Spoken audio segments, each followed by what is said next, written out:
अगर मैं आपसे कहूं कि किताबें न पढ़ना उन्हें जलाने से भी बड़ा गुनाह है, तो क्या आप मानेंगे?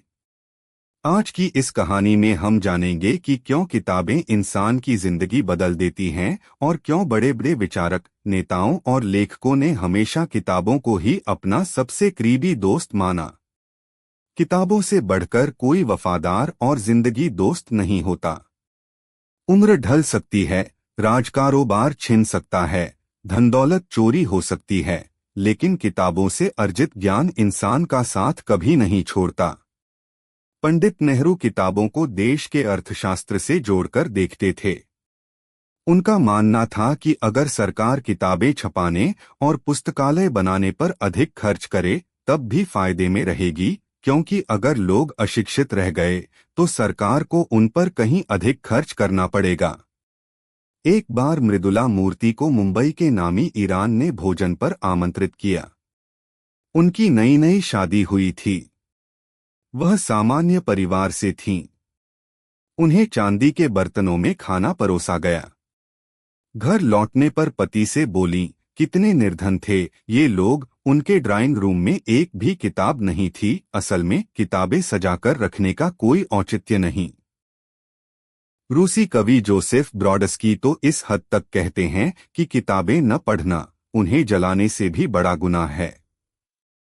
शोध बताते हैं कि रोज कुछ मिनट किताबें पढ़ने से इंसान को खुद के भीतर झांकने की समझ विकसित होती है।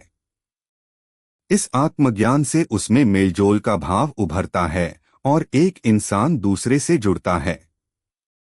गुलजार की एक नज्म किताबों न पढ़ने के दर्द को कुछ यूं बयान करती है। किताबों झांकती हैं बंद अलमारियों से शीशों पर, मगर जो किताबों में मिलता होगा वह सूख फूलों और महक हुए स्कार्फ। किताबें मतलब गिरने उठने के बहाने रिश्ता बनाने थे, उनका क्या होगा? सुप्रसिद्ध विचारक मार्टिन लूथर समझाते हैं कि किताबें पढ़ने की आदत डालिए ताकि ज्ञानता की रोशनी के दरवाजे सदा खुले रहें। क्या आप चाहेंगे कि मैं इस टेक्स्ट को वर्ड या पीडीएफ फाइल में सेव करके आपको डाउनलोड लिंक दे दूं? यू सेड स्टोरी टेलिंग त्या ChatGPT सेड ठीक है।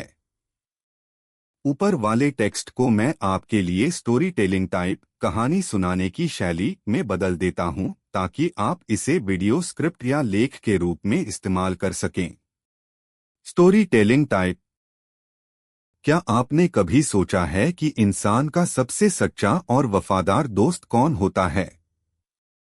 उम्र ढल सकती है, कारोबार छिन सकता है, दौलत चोरी हो सकती है, लेकिन किताबों से मिला ज्ञान इंसान का साथ कभी नहीं छोड़ता। पंडित नेहरू कहते थे, अगर सरकार किताबें छापने और पुस्तकालय बनाने में अधिक पैसा खर्च कर दे तब भी यह घाटे का सौदा नहीं होगा, क्योंकि अगर लोग अशिक्षित रह गए तो सरकार को उन पर कहीं ज्यादा खर्च करना पड़ेगा। एक दिलचस्प किस्सा है। मृदुला मूर्ति जब मुंबई के नामी ईरान परिवार के घर खाने पर गईं। उनकी नई नई शादी हुई थी और वे एक सामान्य परिवार से थीं। वहां चांदी के बर्तनों में खाना परोसा गया। लौटकर उन्होंने अपने पति से कहा, कितने निर्धन थे ये लोग, उनके ड्राइंग रूम में एक भी किताब नहीं थी। रूसी कवि जोसेफ ब्रॉडस्की तो यहाँ तक कहते थे कि किताबें न पढ़ना उन्हें जलाने से भी बड़ा गुनाह है। सच भी है। किताबें पढ़ने से इंसान खुद के भीतर झांकना सीखता है, अपनी समझ को विकसित करता है। यही ज्ञान उसे और लोगों से जोड़ता है, मिलजोल का भाव लाता है। गुलजार की एक नज्म है जो कहती है, किताबें झांकती हैं बंद अलमारियों के शीशों से, मगर जो इन किताबों में मिलता है वो तो सूखते फूलों और महकते स्कार्फ जैसा है। रिश्तों को जोड़ने का बहाना है। सोचिए, अगर हम किताबें ही न पढ़े तो वह ज्ञान, वह रिश्ता, वह समझ सब कुछ खो देंगे। यही कारण है कि विद्वान मार्टिन लूथर कहते हैं, किताबों की आदत डालो क्योंकि यही वो चाबी है जो अज्ञान के दरवाजे को खोल देती है।